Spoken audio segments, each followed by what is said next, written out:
Тормыш көрәш. Илья күн сайын йөрергә өйрәнә. Әнисе, апасы, абыйсы да булыша. Күп балалы әни балаларына үзе тәрбияли. Толырак хәбәрчебез язмасында.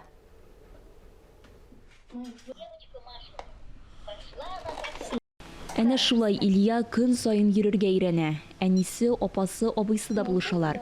Менә шулай итеп 8 ел вакыт узып та киткән. Аларның гаиләсендә 4 бала. Әтиләре малайда церебраль паралич диагнозын белгәч, аларны ташлап киткән. Гаилә моны бик авыр кичергән.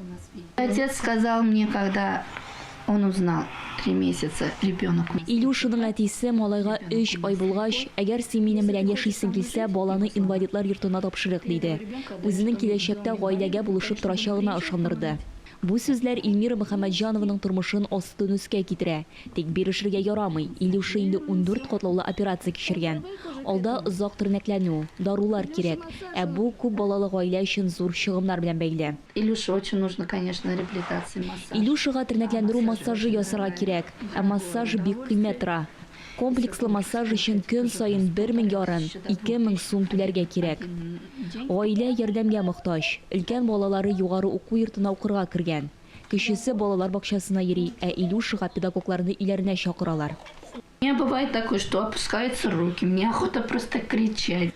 Акча җитми, кайчагында кычкырып елыйсылар килә. Дарулар яки подгузник сатып алырга акча җитмәгән чаклар еш була.